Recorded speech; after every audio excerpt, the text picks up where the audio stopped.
Well, there's been mixed reaction to Finance Minister Tito Mboweni's emergency budget speech yesterday. What's the view of the tripartite alliance member, the South African Communist Party? Let's speak now to the SACP's first Deputy General Secretary, Xoli Mapaila, who joins us from Johannesburg. Mr. Mapaila, thanks for your time. Firstly, your overriding sense of the emergency budget speech tabled yesterday. Thank you very much. To appreciate the fact that this budget was largely a breakdown of interventions regarding reprioritization, not necessarily much of a new budget. Of course, what worried us was that it began to make new policy statements regarding authorization of our budget for next year, obviously using this thing that we have lost over 300 billion in this tax year.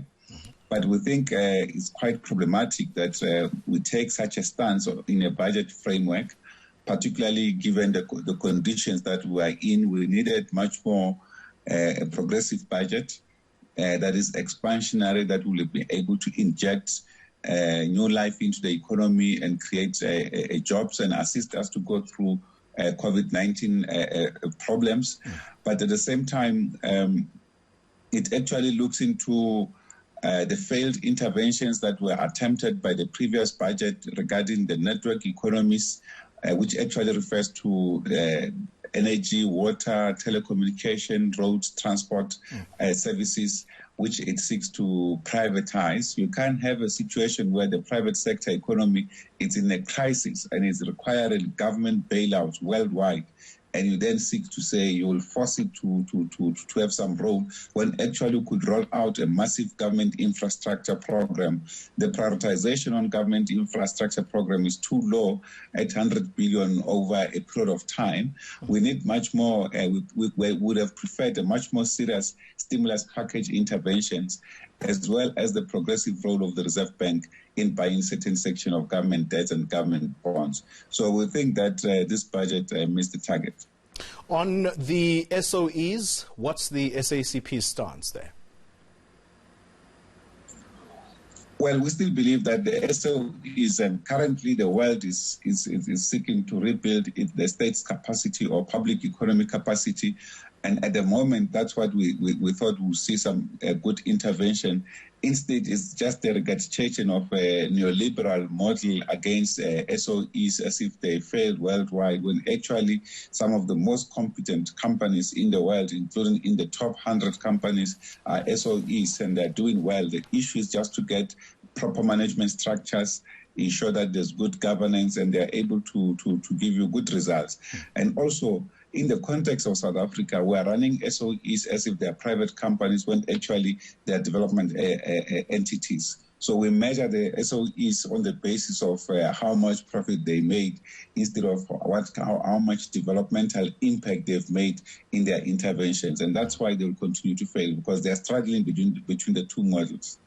The problem here, Mr. Mapaila, is that you have an economy, or you have a fiscus that is saddled with debt, and that has been the finance minister's major problem. For example, this morning we're going to be talking to one of the public sector unions, and you will know about the stalled wage increase that was supposed to be implemented in February this year. The finance minister seemed to kick the ball down the road in as far as that wage agreement between the public sector unions. What's your stance on the public wage that is simply ballooning? There is talk of it possibly reaching 4 trillion. If we're to build a proper economy and use all avenues that we have, this economy should be growing better and to take care of its workers. The country requires more public servants to play a role. We have seen now, under this current crisis of COVID-19, the essentiality of many public sector workers. So that rejection of the agreement reached by government and the trade unions in the public sector is actually a slap in the face of the workers who have sustained public service in this country. So our view is that the Reserve Bank must be able to play a role, including buying some of the government bank. We don't have to go to the private market when we are a sovereign country that is able to produce a sovereign currency. We are now running in the worldwide, not just in South Africa, the fiat money concept, wherein every currency that we run is not guaranteed by a single commodity except guaranteed by the dollar, which is completely irrational because of this what we call the Bretton Woods Institute, when the Americans post the Second World War, controlled the dollarization of the world economy, meaning making the dollar the main form of exchange. But now we've got the euro and others. So what we need to do is to buy government bonds, buy certain debts through the Reserve Bank. But if you have the Treasury and the Reserve Bank that are following a neoliberal and conservative monetary system, when others are following advanced modern monetary system and theories, will not be able to respond to these challenges that we face. We'll continue to create the myth of the deficit, the myth of the debt, as if in order to get some resources, you have to go out and buy from somewhere else. And I think that's the major failure of this democratic dispensation. Mr. Mapaila, I'm out of time. I'm going to ask you for a brief answer on this one. The Finance Minister warning of a sovereign debt crisis by 2024 if the debt situation is not handled with care. And he also mentions that he's got the governing party's permission to borrow from the IMF, the World Bank. Does he have the express permission of the alliance partners? Well, it doesn't have the express permission. What we have said to regard to the Treasury was that as a last resort, so our main focus was that let's use existing finance mechanisms in the country.